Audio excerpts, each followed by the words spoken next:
Today I am going to be reviewing the book The Mechanics of Yenagoa by Afenfia.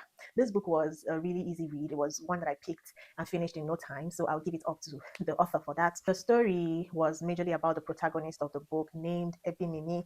He was a mechanic in Bielsa, precisely on number 9 Kalakala Street. He didn't become a mechanic because that was the only option he had. In fact, based on the narration of the book, he was studying for his master's in school as at that time, so he had other choices. I think being a mechanic was born out of passion, and so it was a story that involved so many twists and turns. At some point, I got tired of all the plots and twists because he was just always getting into trouble. As he was coming out of one, he was going into another. So he had a sister, and then they were living in a family compound. Part of the compound was for his mechanic workshop, and the other part of the compound, based on the influence of Ebonimi's sister, was where a bishop had his church and was running his church. Okay, so a lot of stories unfolded. There was another part of Ebonimi's sister and her husband who had a son. The family was just kind of in a bit of situation. They were not in a peaceful marriage or home. Ebonimi also has his own love circles, had issues with various girlfriends and all of that.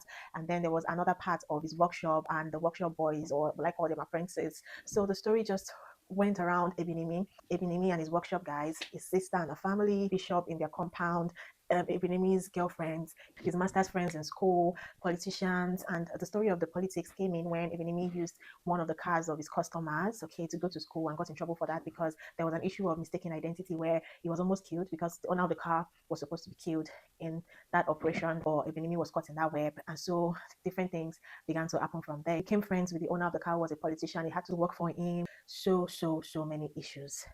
But you know what? Irrespective of everything that happened in the story, I would say that the ending was not something that I envisaged. Okay, no spoilers, of course, and you have to pick the book to know.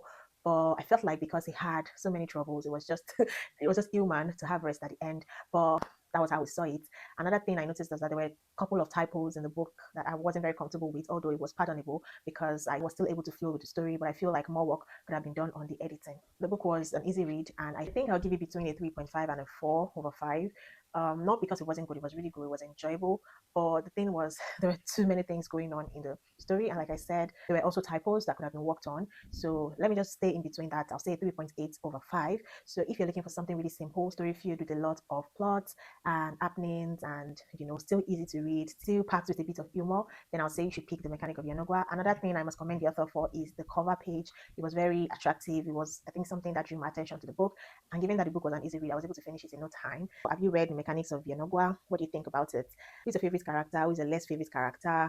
Or what stood out for you in the book? If you've not read, will you be willing to pick it up and read? Well, let me know in the comments, and then I'll see you all in my next book review. Bye, guys.